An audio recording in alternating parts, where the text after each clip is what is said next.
여러분 안녕하십니까? 역사 탐정입니다. 이번 영상에서는 우리 역사학계에서 미스테리로 전해지고 있는 금관총의 이사지 왕에 대한 내용을 문자학적인 접근으로 새로운 시각에서 설명드리도록 하겠습니다. 이 이사지 왕이라고 하는 이 명문이 쓰인 칼을 보고 저는 상당히 깜짝 놀랐습니다. 이것이 신라시대로부터 3000년 이상이 흐른 그 상황 속에서도 어떻게 최초의 상형 문자가 이 칼 안에 그대로 기록이 되었는가. 또 그뿐만 아니라 이사제 왕이라는 글자 속에서도 지라고 하는 글자는 어디에서도 볼 수 없는 글자체로서 그것은 신라인들이 나름대로 그 안에 반드시 알아야 될 한민족으로서의 그 내용을 그 안에 상징적으로 기록해 두었다는 것입니다. 그 내용을 보면 모두가 고대인들은 시조 인식을 기본 바탕에 깔고 모든 것이 기록되었다. 이렇게 결론 지을 수가 있겠습니다. 그래서 이 이사지 왕이라는 글자 하나하나를 분석을 해보고 또 거기에 명문으로 나와 있는 8, 10 이러한 그 글자들, 이 글자들에 대해서도 또 차근차근히 설명드리도록 하겠습니다. 그래서 이 시간에 말씀드릴 것은 8이라고 하는 글자 한 글자가 되겠습니다. 자, 그럼 한번 보실까요?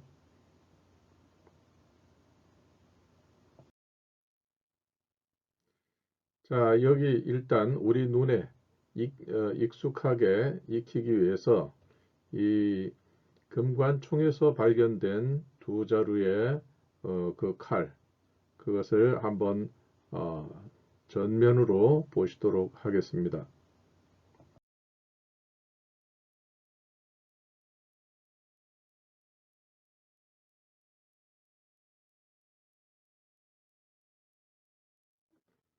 자, 보시는 것처럼 이 큰 긴 칼은 국립중앙박물관에 소장이 되어 있고 또 여기에 있는 좀 작은 칼은 이것은 경주박물관에 소장되어 있습니다. 그런데 마찬가지로 글자들은 동일하게 쓰여져 있는데 여기 설명되어 있는 것처럼 앞에는 열 십자가 쓰여져 있고 뒤에는 이사지 왕이라고 쓰여져 있습니다. 또 이 경주에 소장되어 있는 것은 앞에는 너라고 하는 이자가 쓰여져 있고 뒤에는 우리가 숫자로 인식하고 있는 열 십자가 명문이 있습니다. 그래서 여기서 보면은 8이라고 하는 숫자가 그 밑에 있는 그 글자와 결합이 돼 가지고 팔신의 개념을 전하고자 했던 것으로 보입니다. 그래서 여기서는 사마천이 봉선서에 남겨두었던 팔신에 대한 내용을 여기서는 간단하게 살펴보고 지나가고자 합니다. 자, 팔신은 예로부터 있었다. 옛날부터 전해왔는데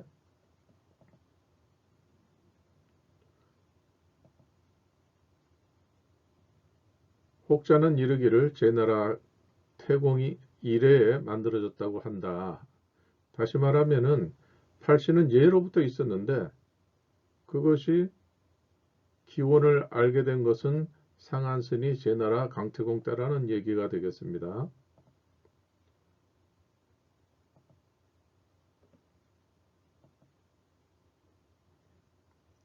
제나라가 제로 불리는 이유는 천재의 신으로부터 말미암은 것이다. 이렇게 되어 있는데 이때 제자는 명사가 아니고 동사로서 다스린다 하는 그런 뜻이 되겠습니다.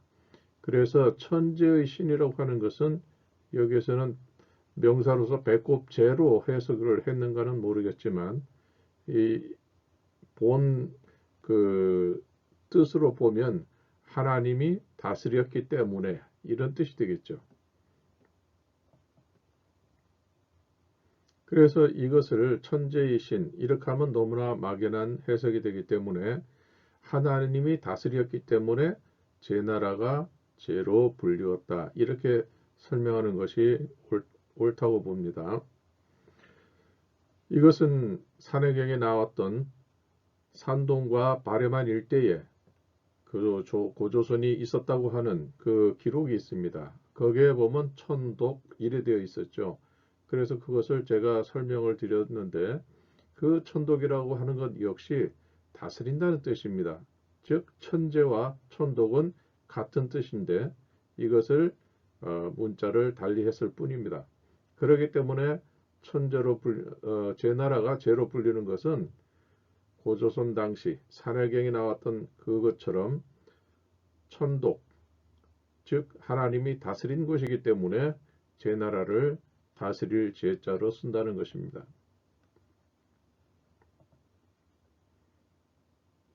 지금은 그 제사가 끊어져 제사의 기원을 알 수가 없다.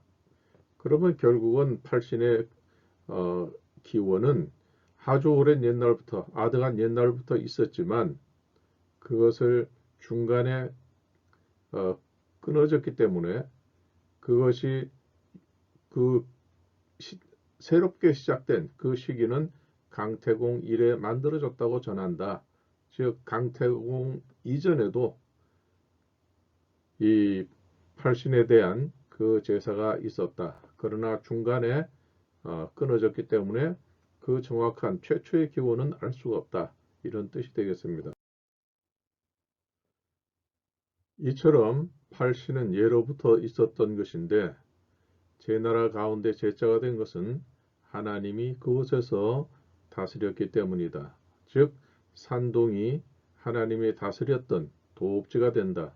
최초의 도읍지가 된다. 이런 뜻이 됩니다. 그러나 그 제사가 끊어져서 제사의 기원을 알지 못한다. 이렇게 사마천은 말하고 있는 것입니다.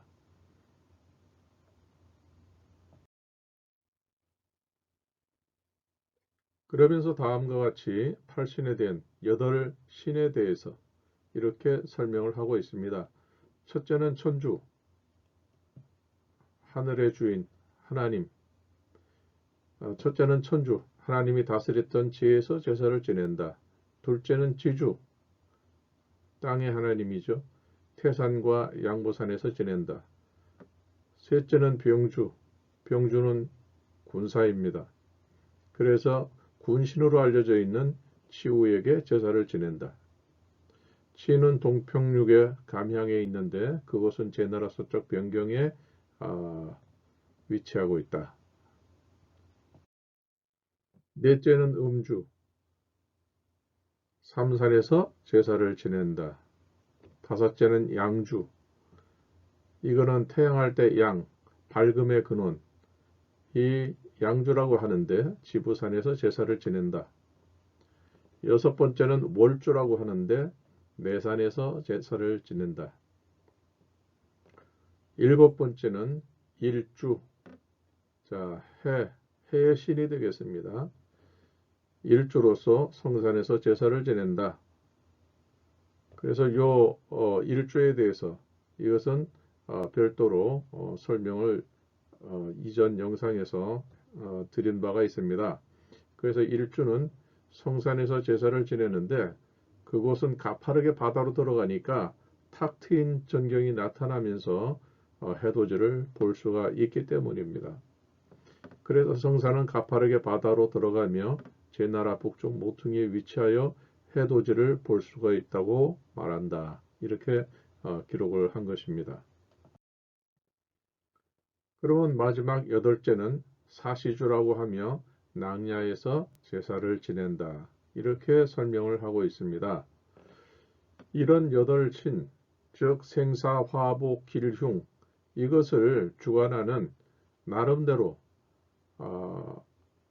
강태공이 정리했든지 고대인들이 인식했던 이런 각각의 그 기륭화복 뭐 이런 것을 사람이 살아가면서 가장 결정적이고 가장 생존에 문제가 되는 그런 것을 관장한 여덟 신을 이렇게 봉순서에는 기록을 남기고 있는 것입니다.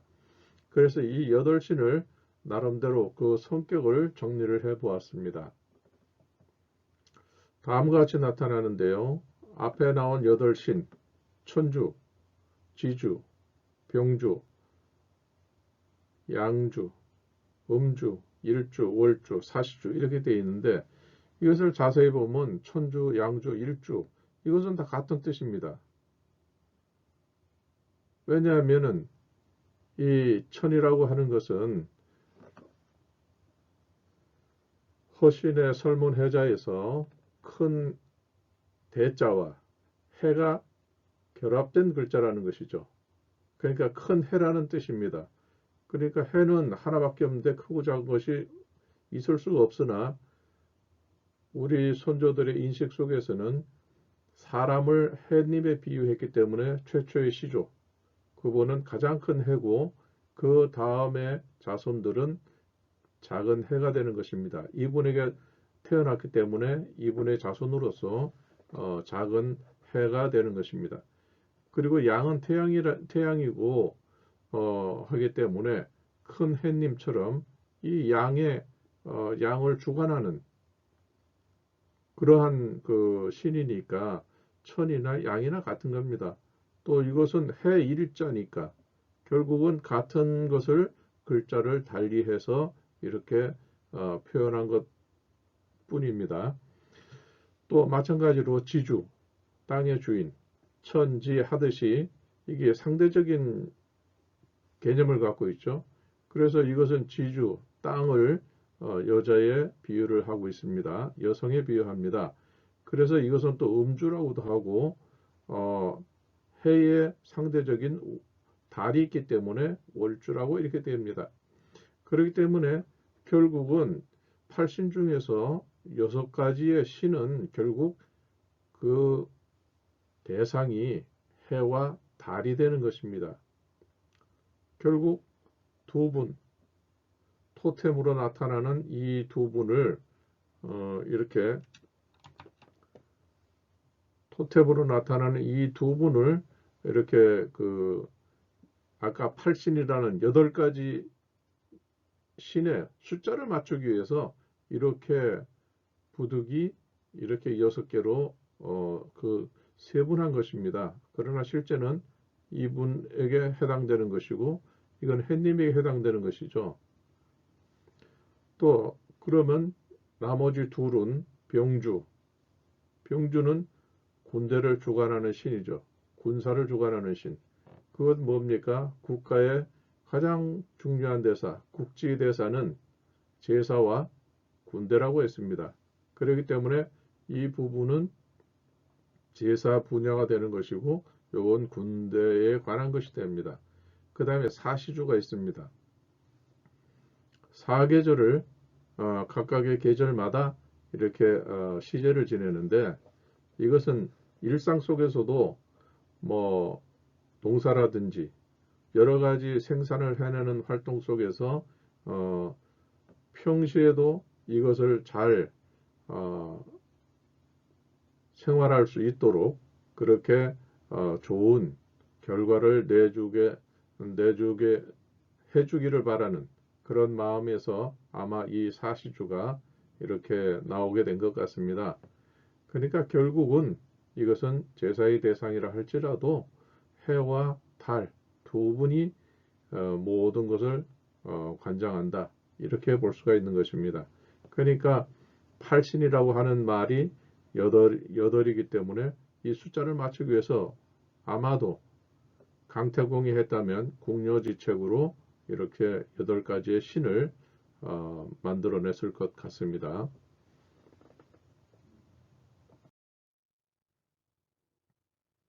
그렇다면 여기에 나타나는 8이라는 숫자는 어떻게 나온 것인가 한번 살펴보겠습니다. 자, 고대인들이 8이라는 숫자를 다음과 같이 이렇게 썼습니다. 이렇게 여러 가지의 형태로 썼는데요. 그래서 마지막에 이것이 우리가 알고 있는 숫자로서의 8입니다. 그런데 이 8이라고 하는 것은 원래는 숫자로 쓰여진 것이 아닙니다. 이것은 숫자 말고 또 다른 의미가 포함되어 있습니다. 이것은 오늘날 문자학자들이 연구한 결과 해석해낸 그 내용들을 소개해 드리겠습니다.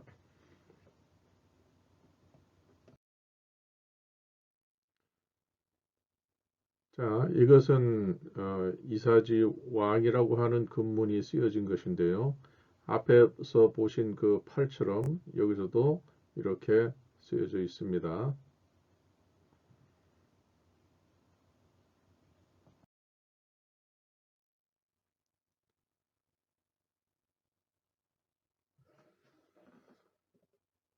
자, 여기서도 보면 이 팔이 있고 이 사각형이 있습니다. 이것은 무슨 공, 사람을 나타낼 때 쓰는 글자가 됩니다. 자, 여기에서도 역삼각형과 함께 이 8이라는 숫자가 나와 있습니다.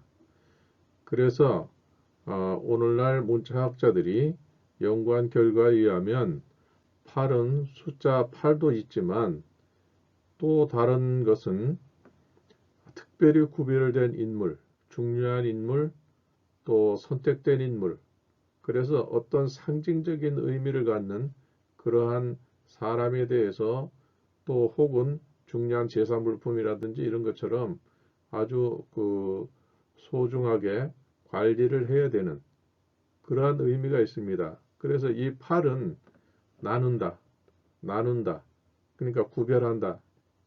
여럿이 있는 중에서 따로 떼어가지고 그것을 또 그분을 이렇게 선택했다. 이런 뜻이 됩니다.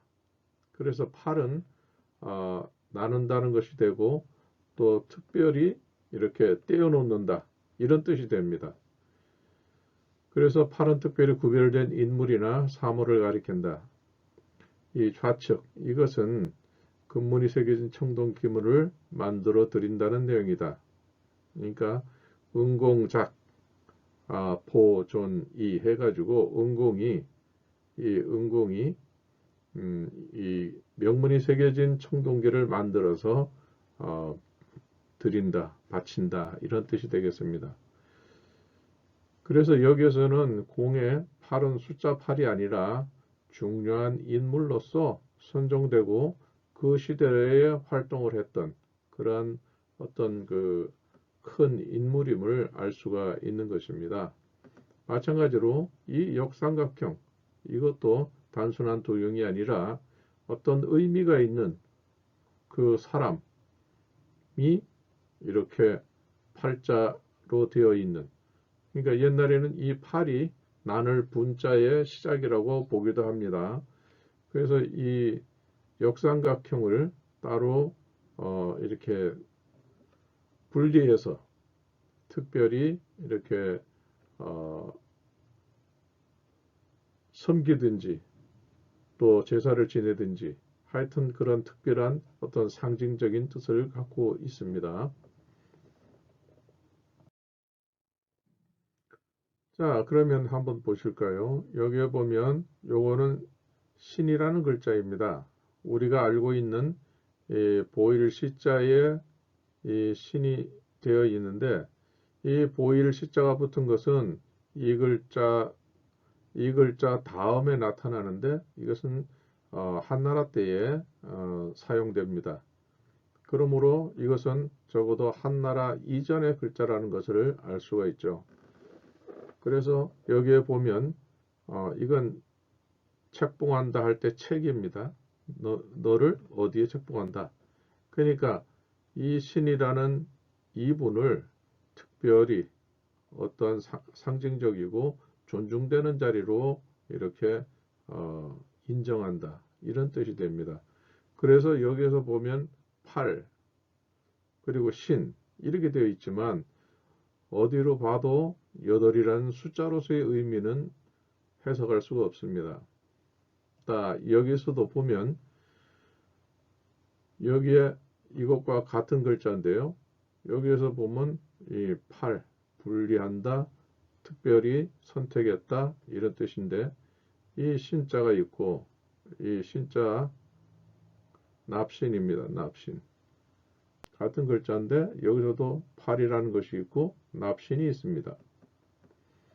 자, 여기서도 또 마찬가지로 이렇게 8 나눈다, 분리한다 이런 뜻이 있고 신자가 있습니다. 그러니까 다 같은 글자입니다. 이게. 그렇기 때문에 이것을 보면 언뜻 보면 8신 해가지고 8분의 신이다 이렇게 해석할 수가 있는 것입니다. 그래서 아까 앞에서 8신 제사를 설명한 것을 보면 해와 달, 해님과 달님을 겹쳐서 그 성격을 억지로 구분하다 보니까 그 6분이 되었고 나머지 2분은 그냥 이렇게 그 병주와 사시주로 이렇게 되어 있는데 그러나 실제로 그것은 누가 했든지 간에 이것을 잘못 해석함으로써 나타난 억지스러운 제사였다. 이렇게 이해할 수가 있겠습니다. 다음을 보시겠습니다. 자, 여기에서도 이 8 이렇게 되어 있고 자, 여기서도 보면 이 최초의 신자 이게 신이라는 여기서 납신이 되고 오늘날 우리가 아는 신자가 나타나게 됩니다. 그래서 글자의 발전 과정이 시대에 따라서 이렇게 다른 글자로 사용되게 되는데 여기에서 벌써 최초의 신이라는 글자가 있고 여기에 팔자가 있습니다. 그러니까 실제로는 팔이 아니라 여기서는 분이나 혹시 별로 이렇게 읽는 것이 더 합당한 해석이라고 볼 수가 있겠습니다. 그러니까 여기서도 8, 8이라고 하는 숫자는 여기서도 해석할 수가 없습니다. 그렇기 때문에 강태공이 했다고 하는 팔신의 분류는 사실 글자를 잘못 오해한 것이라고 우리가 추정할 수 있겠습니다. 자, 이 팔자가 여러 가지 있는데 한번 보시겠습니다. 이건 앞에서 쭉 설명했던 것이요. 팔신, 팔신 이렇게 보는데 그게 아니고 이분을 특별히 따로 이렇게 특별한 분으로 이렇게 우리가 인식을 한다. 이렇게 구별을 한다. 그런 뜻이 되겠습니다. 또 마찬가지로 이건 아들 자자입니다. 아들 자자인데 어떤 아들이길래 이렇게 따로 구별을 했을까? 이건 역삼각형, 역삼각형을 별도로 구별을 했습니다. 여기서는 이제 탁본이 제대로 안 떠져서 그런데 이 해가 둘이 이렇게 있고 역시 구별을 했습니다. 그래서 이 글자 모두는 전부 이 분리한다. 또 별도로 이렇게 특별하게 이렇게 우리가 인식한다 하는 그런 의미를 공통적으로 갖고 있습니다. 그러니까 이 신만을 특별하게 관리하는 것이 아니라 여기서 보면은 어떤 관계이든지 간에 특별한 인물에 대해서 그러한 구별한다, 분리한다 이런 뜻으로 이렇게 사용했다는 것을 알 수가 있습니다. 그래서 그 한 사례로 이미 신라의 기마 인물 토기 이것을 설명을 드렸습니다.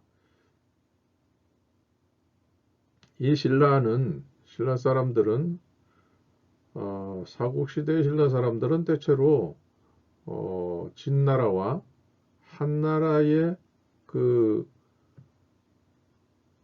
글자를 또 그 인식을 그대로 답습하고 있습니다. 다시 말하면 문왕비문에서 투후 김일제라는 분이 한나라에서 왔다 하는 그것이 이것을 유물만으로도 이렇게 수긍할 수 있겠습니다. 그러니까 진나라를 거쳐서 그 다음에 또 이렇게 대륙의 초원지대에 있다가 다시 포로로 붙잡혀 와서 한나라에서 칠대를 전하다가 결국은 다시 그 대륙을 탈출해 가지고 이렇게 이 땅으로 오기까지의 그 내용들이 상당히 믿을 만한 자기 고백이다. 이렇게 인식할 수가 있겠습니다. 자, 여기서 보면 이 기말물 토기가 둘이 있는데 여기에 보면 종으로 보이는 사람, 이 사람은 그냥 민자입니다.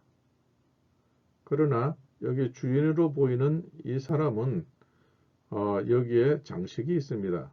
이 장식을 확대해 보면 다음과 같습니다.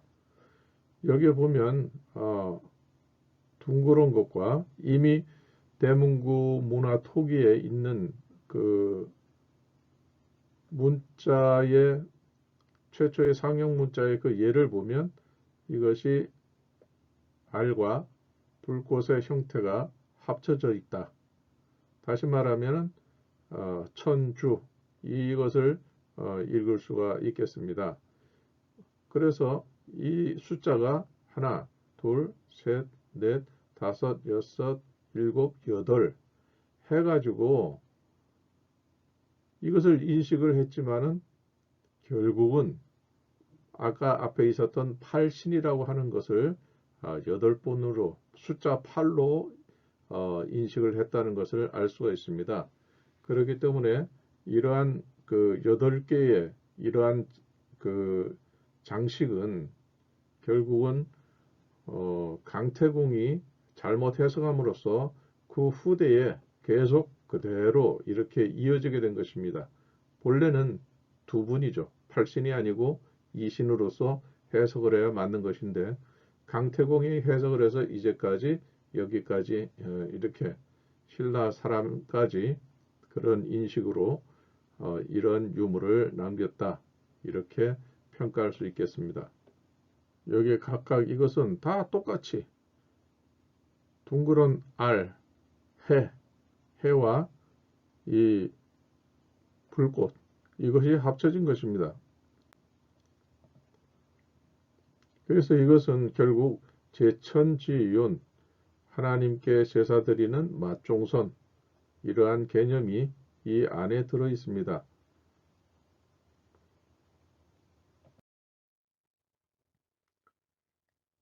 자, 그럼 또 이렇게 보시면 천이라고 하는 것, 제천지윤 할 때 천이라고 하는 것은 바로 하나님 천. 이때의 하나님은 저 허공에 떠 있는 밝게 빛나는 태양이 아니라 그와 같은 존재로 세상을 빛나게 해주신 사람, 그분이란 뜻입니다. 그래서 그분의 상징을 세상을 비추는 해로서 이렇게 나타낸 것이죠. 그래서 여기에 있는 이 형상은 바로 큰 해, 이것은 큰 대자, 머리는 둥글게 해서 해, 순 우리말로는 알이라고 합니다. 그러니까 큰 알. 그래서 한민족의 고대 건국시조들은 다 큰 알과 관계가 있습니다. 해나 알과 관계가 있는 것이 소위 말하는 동이족의 선조 이분의 탄생 비화와 상통합니다.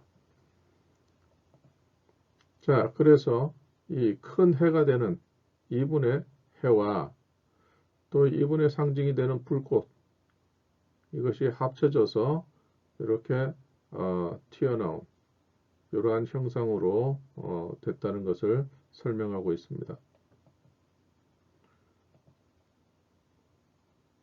자, 그러니까 요거 형상이 요 R이 여기 있고 불꽃은 요거 여기 있습니다.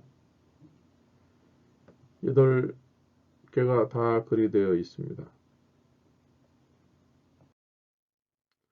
그러므로 팔신이라고 하는 것은 바로 이 글자처럼 신이라고 하는 이 글자와 이것이 별이나 혹시 나눌 분 이런 것으로 봐야 되는데 숫자 8로 해석을 함으로써 팔신 이렇게 오해를 하게 됐다는 것을 우리가 추측할 수가 있습니다.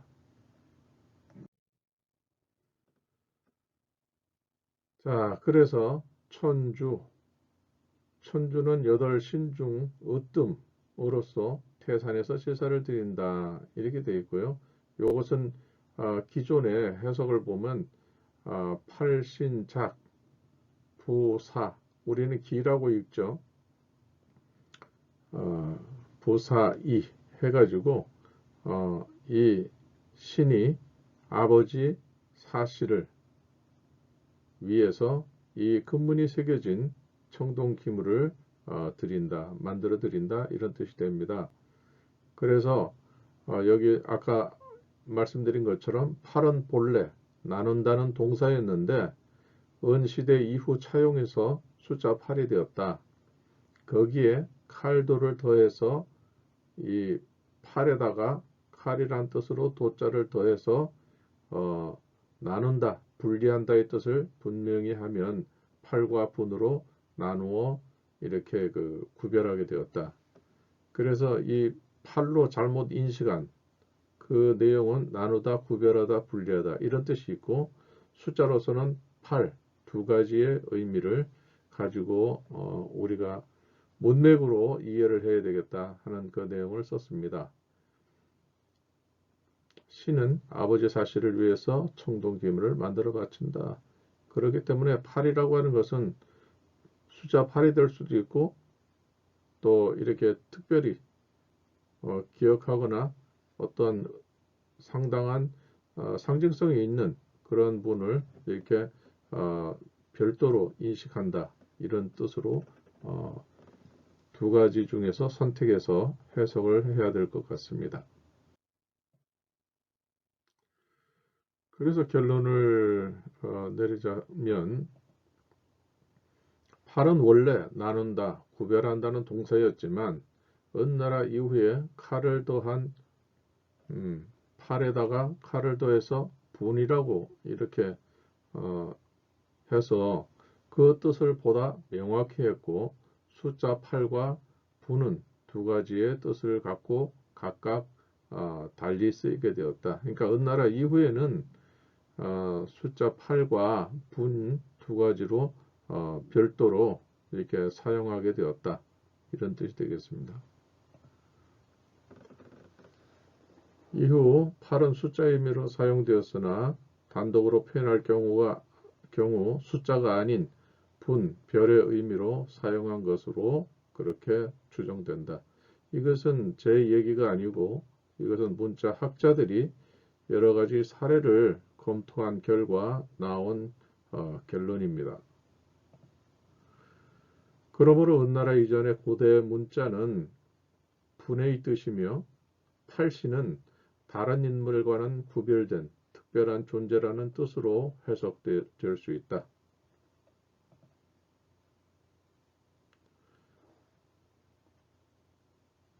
아까 앞에서 설명드린 것처럼 도표로 보면 팔신의 상징성이 중복되고 있다. 같은 말인데 다르게 이렇게 단어를 골라서 문자를 골라서 별도의 신인 것처럼 별개의 신인 것처럼 이렇게 8신을 만드느라고 나름대로 여러 가지 고민을 했다. 그래서 팔신의 상징성이 중복되고 있어서 오해한 숫자의 8을 맞추기 위해 팔신을 꿰어 맞춘 것임을 알 수가 있다. 그래서 실질적으로 팔신의 내용은 햇님과 달님, 하나님과 달림, 이러한 두 분에게 포커스가 맞춰져 있는 그러한 내용이었습니다. 그것은 우리가 고조선할 때, 조선할 때에 오늘날 우리가 알고 있는 한자, 열십, 최초의 글자가 좌변에 보면 열십으로 되어 있습니다. 그 두 분을 얘기를 하는 것입니다. 그러니까 고조선의 시조 두 분을 그렇게 고대인들이 인식을 했고, 이것을 만약에 이 열십을 고대인들이 잘못 이해를 했다고 하면 또 10개의 어떤 존재를 만들어냈을지 모르겠습니다. 8신이니까 8개를 만들었고 8신을 만들었듯이 10십으로 읽게 되면 또 8신을 만들 수도 있겠죠. 그러나 여기에서는 이게 숫자가 아니라 이 각각 이 세워진 신자와 누워진 이 신자 둘이 합쳐진 것입니다.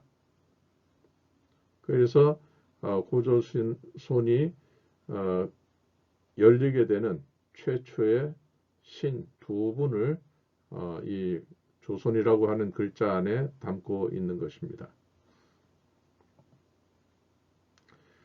그러므로 결론은 팔신은 납신이 있는 팔신이 본 글자이며 내조, 외조 두 분을 기념하며 신라 등 삼국시대까지 계승된 것으로 볼 수 있다.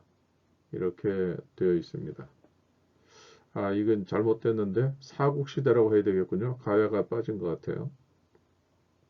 어쨌든 이렇게 팔이라고 우리가 알고 있었던 것이 원래는 나눈다, 구별한다는 뜻이고, 그렇기 때문에 팔신의 8신은 사실은 중복된 같은 인물을 섬기고 있었다, 이런 뜻이 되겠습니다.